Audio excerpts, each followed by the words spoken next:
As Uganda marks World Intellectual Property Day, many of the country's enterprises have yet to grasp the process of creating intellectual property rights for their businesses, majority being held back by the lack of knowledge on the same. The process of generating an intellectual property is also highly intense.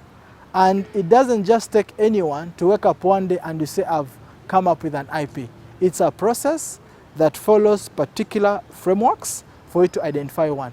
But also the other thing would be, why is it then that micro SMEs, for example, are not having high registrations of patents, for example, in this country? It takes the technical know-how for an SME to be able to innovate and create and therefore generate the IP. So majority of them are still struggling when it comes to how do I identify that I've got an IP?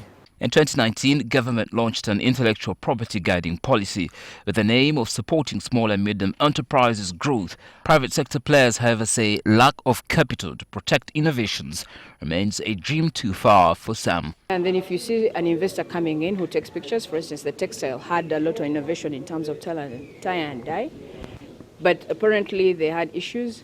The investor came and took pictures of those particular product and it was taken out. And then they flooded the market with a whole product from China. Yet it was actually an innovation and creativity of our own entrepreneurs here.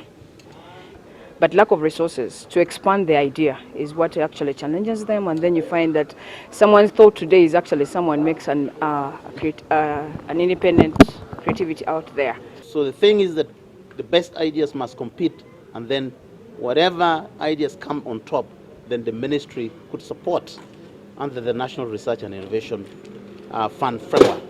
And the idea is to sensitize USEA fraternity about the existence of this funding facility so that whoever can compete for these resources can. Despite these bottlenecks, including cost, utilization of the intellectual property system, according to officials, is seen picking up.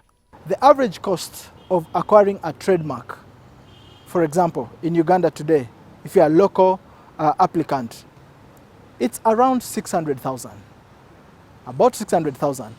But however, with the trademark, as soon as you are granted, that fee is valid for 7 years.